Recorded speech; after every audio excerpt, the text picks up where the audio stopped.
Olá, meus amigos, sejam muito bem-vindos ao meu canal. Eu sou Antônio Sanches e vamos para mais um vídeo de Direito Processual Civil. E nesse vídeo eu vou falar com você sobre coisa julgada. Muito bem, quando você estuda Direito Constitucional, uma das coisas que você estuda lá no artigo 5º da Constituição é que lei não prejudicará o direito adquirido, o ato jurídico perfeito e a coisa julgada. Isso você estuda em Direito Constitucional. Quando você vai estudar Teoria Geral do Processo, você estuda os pressupostos processuais negativos. Um dos pressupostos processuais negativos é a coisa julgada. E aí você passa lá, normalmente, Direito Constitucional no segundo ano, Teoria Geral do Processo também no segundo ano. E aí, o que é esse negócio de coisa julgada? Coisa julgada. E aí, no terceiro ano, você vai ver essa tal coisa julgada. O que é a coisa julgada? Bom, para falar de coisa julgada, eu começo com você falando ao mesmo tempo do conceito e das espécies de coisa julgada. Para falar isoladamente do conceito de coisa julgada, eu vou falar para você o seguinte: é a imutabilidade dos efeitos de uma decisão de mérito já transitada em julgado. Então, toda decisão, 100% delas, transitam em julgado. O que é trânsito em julgado? A impossibilidade de interposição de recurso.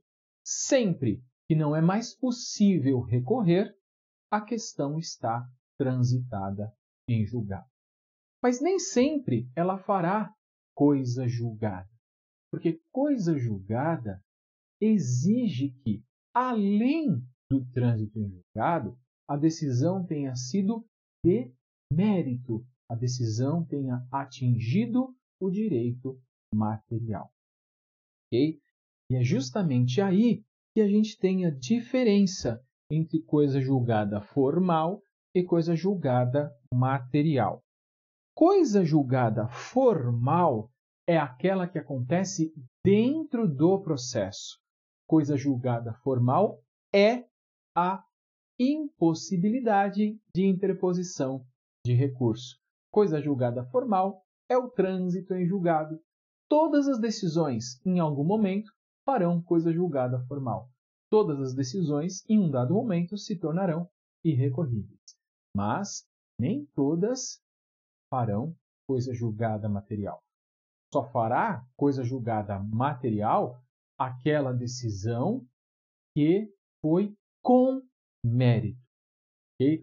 Não necessariamente uma sentença. Eu posso ter, nos termos do artigo 356 do CPC, decisão interlocutória de julgamento antecipado parcial do mérito. Mas foi de mérito. Quando se tornar irrecorrível essa decisão, faz coisa julgada material. Você dá uma olhada lá no artigo 356 e também no artigo 1015, o recurso cabível contra a decisão de julgamento antecipado parcial é o agravo de instrumento. Se não for interposto o agravo de instrumento, se houver a preclusão deste recurso, haverá coisa julgada material durante o processo. Okay? Além disso, é importantíssimo a gente falar dos limites da coisa julgada. Só que agora, quando eu vou falar com você dos limites objetivos e subjetivos, eu estou falando da coisa julgada material. Okay? Estou falando só da coisa julgada material. E aí, o limite objetivo da coisa julgada é o dispositivo. Dá uma olhada aqui no canal, lá naquele vídeo que trata da sentença. E lá eu desenhei para você a sentença. Lembrando que lá eu coloquei para você a sentença com 3 etapas, com 3 pedaços, com 3 elementos, estruturas diferentes. Eu tenho o relatório, eu tenho os fundamentos e o dispositivo. Só o dispositivo faz coisa julgada material. Okay? Então, vou tentar aqui para você a única coisa que faz coisa julgada material é o dispositivo. E aonde está escrito isso? No artigo 503 do CPC. A decisão que julgar, no 503 caput, a decisão que julgar total ou parcialmente o mérito tem força de lei, nos limites da questão principal expressamente decidida. Então, o caput do artigo 503 fala que a decisão, ou seja, o dispositivo, faz coisa julgada material. O dispositivo se torna imutável, se torna inalterável depois que transita em julgado. Essa é a regra. Então, por essa regra que fala que o dispositivo faz coisa julgada material, é óbvio que o relatório não faz e que os fundamentos também não fazem. Porém, o próprio artigo 503 trata de uma exceçãozinha a isso. Note que você não pode confundir o parágrafo 1º do artigo 503 com outra regra. Eu vou ler aqui no meu e você leia no seu, que é o 504. Não fazem coisa julgada os motivos, ainda que importantes para determinar o alcance, a verdade dos fatos estabelecida como fundamento da sentença. Ou seja, o artigo 504 é claro ao dizer que os fundamentos não fazem coisa julgada. Porém, o parágrafo 1º do artigo 503 não trata dos fundamentos de maneira genérica. Ele trata de uma coisa peculiar, pontual, que pode ter sido discutida nos fundamentos ou não, que são as questões prejudiciais. Como assim, Antônio, podem não ter sido decididas nos fundamentos? É que nem sempre existem questões prejudiciais que precisam ser analisadas. Às vezes, o magistrado consegue proferir uma sentença e naquele processo não teve nenhuma questão prejudicial. Teve fundamentação, por óbvio, mas não teve questão prejudicial. Questão prejudicial é alguma questão jurídica que tem que ser pré-judicada, que precisa ser pré-julgada, que precisa ser julgada antes. Para dar um exemplo muito simples, que não é meu, é um exemplo da doutrina, a ação de investigação de paternidade cumulada com alimentos. Nesse caso, o pedido é duplo. A investigação, a declaração da paternidade e os alimentos. Mas e se houver uma ação de alimentos sem o pedido do reconhecimento de paternidade, mas, obviamente, essa questão precisa ser decidida pelo magistrado, se é ou não é pai. O reconhecimento da paternidade, ainda que não esteja no pedido, ele é prejudicial, ele precisa ser julgado antes. O magistrado, antes de condenar a pagar alimentos, ele precisa passar pela questão da paternidade. Isso é uma questão prejudicial. E como você está vendo aí, as questões prejudiciais podem fazer coisa julgada, se estiverem presentes os requisitos do parágrafo 1º do artigo 503 do Código de Processo Civil. Você lê no seu aí e eu leio no meu aqui. O disposto no caput, ou seja, a coisa julgada material, se aplica à questão prejudicial. Se depender o julgamento do mérito, ou seja, se for uma questão prejudicial, é redundante aí o código, e aí sim, os incisos 2 e 3 muito importantes.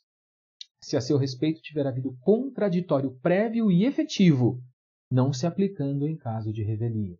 Quer dizer, se teve revelia, ainda que tenha essa questão prejudicial, não pode haver coisa julgada, porque se teve revelia, não teve contraditório efetivo.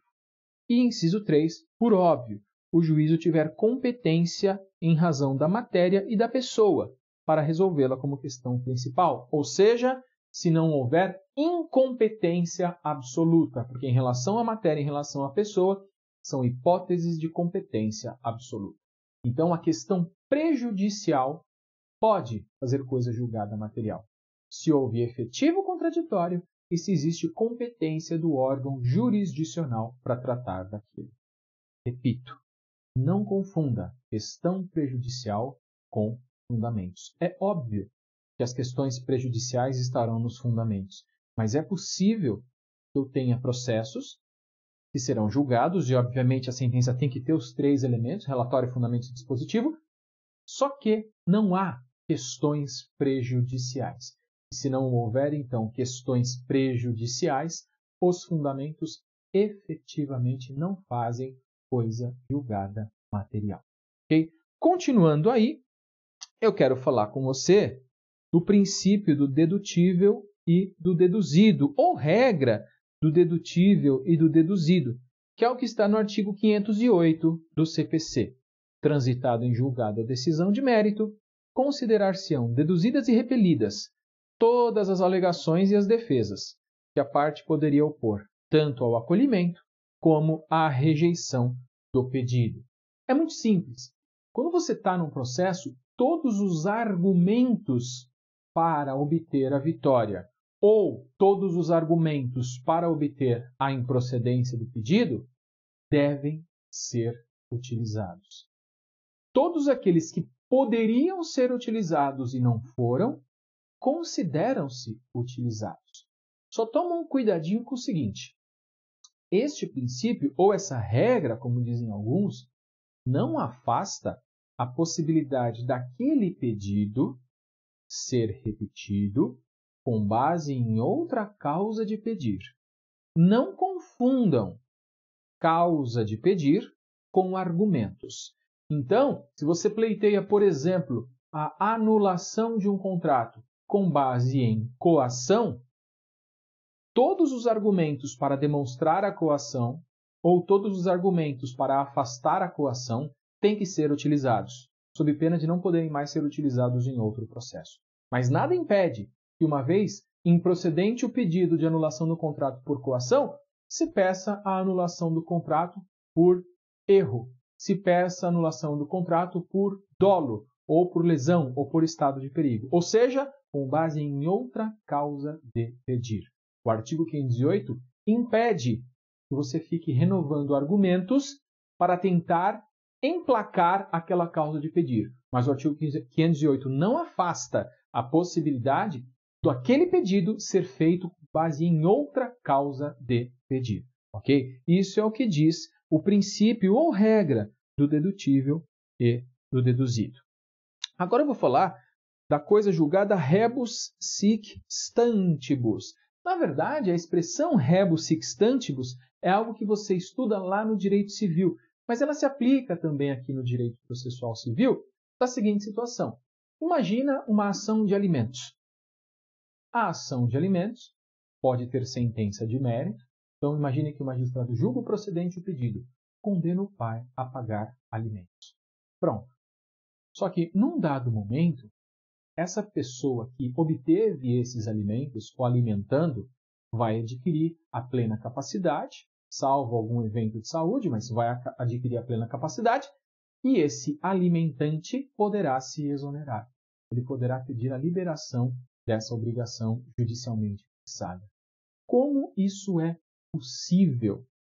Quando você tem essas relações continuativas, as relações que se renovam no tempo e podem ter a alteração da situação fática, é possível que você reveja uma decisão, ainda que tenha sido uma decisão de mérito transitada em julgado.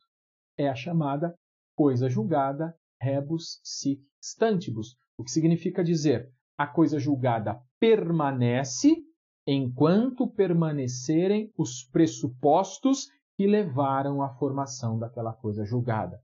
No caso do alimentos, possibilidade do alimentante, necessidade do alimentando. Por outro lado, quando você tem a alteração da situação fática, é possível requerer a alteração daquilo que ficou julgado. Ok? Coisa julgada rebus sic stantibus. Coisa julgada que só permanece enquanto permanecerem as situações fáticas que levaram àquela conclusão. que levaram àquele resultado. Artigo 505, inciso 1. Diz lá: se, tratando-se de relação jurídica de trato continuado a situações continuativas, sobreveio modificação no estado de fato ou de direito, caso em que poderá a parte pedir a revisão do que foi estatuído na sentença. É justamente aí, no inciso 1 do artigo 505 do CPC, a coisa julgada rebus sic stantibus. Agora, eu quero trabalhar com você com uma outra coisa bastante interessante também, que é a coisa julgada secundum eventum litis, ou seja, dependendo do resultado da demanda. Essa é uma outra modalidade. Coisa julgada que depende do resultado da demanda.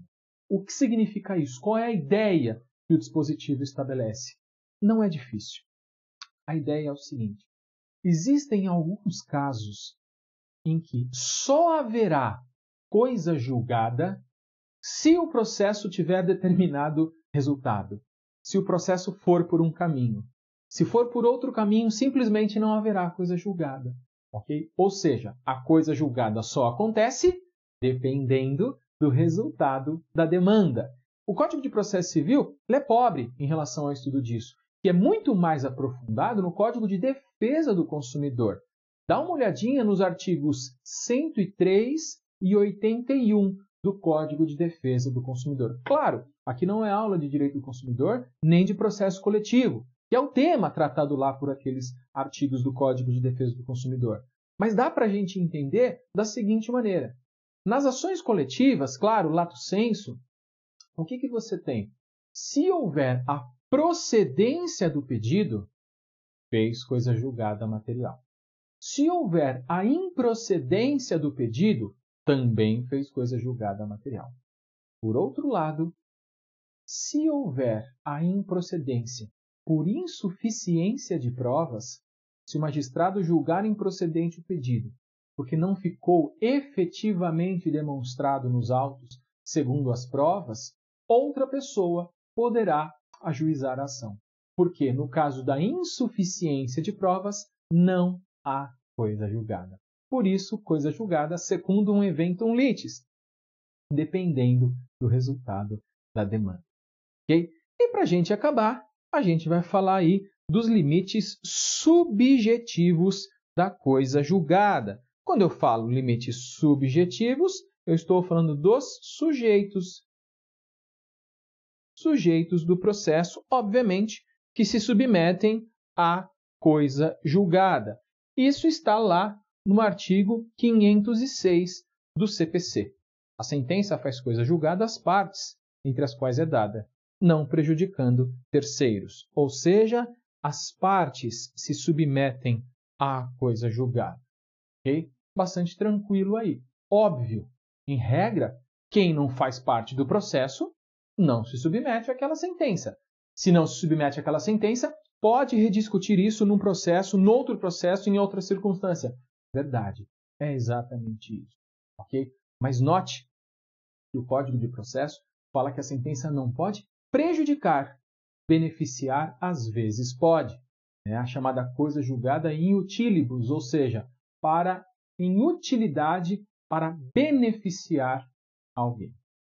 Por outro lado, o Código não fala, porém, o sistema estabelece que no caso de substituição processual, e o que é substituição processual? Legitimação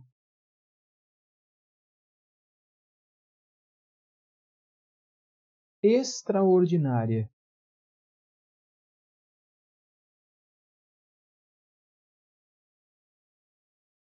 Vamos lembrar da legitimação extraordinária. Eu tenho, suponhamos, o autor, eu tenho o réu, e imagine que o autor não é o titular do direito. O titular é outra pessoa. O titular é outra pessoa. O autor é o substituto processual. O titular do direito é o substituído. É o substituído processual. Obviamente, o autor é parte e ele se submete à coisa julgada. Isso o código fala no artigo 506. O que o código não fala, mas decorre do sistema, é que, na legitimação extraordinária, o substituído processual, aquele que teve os seus interesses tutelados por alguém no processo, ele também se submete à coisa julgada. Ele também se submete para fins de não mais poder discutir aquilo em outro processo. Porque apesar de ele não fazer parte do processo, foi o direito dele que foi representado naquele processo. Okay? Então, limites subjetivos. A coisa julgada atinge as partes do processo e também substituídos processuais quando a parte exerceu legitimação extraordinária. Okay? E, por fim, quero tratar com você da relativização da coisa julgada. O que é a relativização da coisa julgada? Eu comecei esse vídeo falando para você que um dos princípios constitucionais do processo é o respeito à coisa julgada. Está no artigo 5º da Constituição. Lei não prejudicará a coisa julgada. Quer dizer, nem lei pode alterar a coisa julgada. Tamanha é a importância dessa imutabilidade da coisa julgada material. Porém, algumas circunstâncias levaram os estudiosos do processo a refletir sobre essa imutabilidade da coisa julgada, relativizando-a. Também não é algo que encontra dispositivo legal a respeito. É construção doutrinária e jurisprudencial. Então, a relativização da coisa julgada, então, qual é o símbolo do direito, né? Nós temos lá o símbolo do direito, a nossa balança, né? Então, o que é a ideia da relativização da coisa julgada? Se num dos pratos da balança eu tiver a coisa julgada e no outro prato eu tiver um bem jurídico mais importante que a coisa julgada, prevalecerá esse bem jurídico, relativizando, afastando a coisa julgada. Vou usar com você o exemplo mais utilizado, um exemplo muito marcante, muito importante. Okay? Durante certo tempo, as ações de investigação de paternidade, elas eram julgadas com base nos critérios mais inimagináveis para nós hoje no século XXI. O magistrado usava fotos, colocava um do lado do outro para comparar, né? O exame de DNA é uma coisa recente. Como é que se fazia antes? Qualquer meio de prova. A investigação de paternidade já existia desde sempre no sistema processual. Pois bem, quando surgiu o exame de DNA, que dá 99,9999% de certeza, quer dizer, não tem 100, mas tem 0,0001% de chance de dar errado. Então, quando surgiu o exame de DNA, sentenças já transitadas em julgado foram revistas para fins de reconhecer ou afastar a paternidade.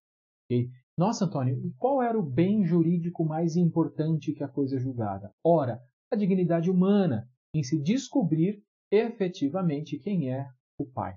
Okay? Então, a relativização da coisa julgada, ela afasta a coisa julgada quando um bem jurídico discutido é mais importante do que o próprio instituto da coisa julgada. A dignidade humana, para fins de se saber efetivamente quem é o pai, é um claro exemplo de relativização da coisa julgada. Ok? Coisa julgada, imutabilidade dos efeitos da decisão de mérito. É isso aí. Grande abraço, bons estudos e até o próximo vídeo.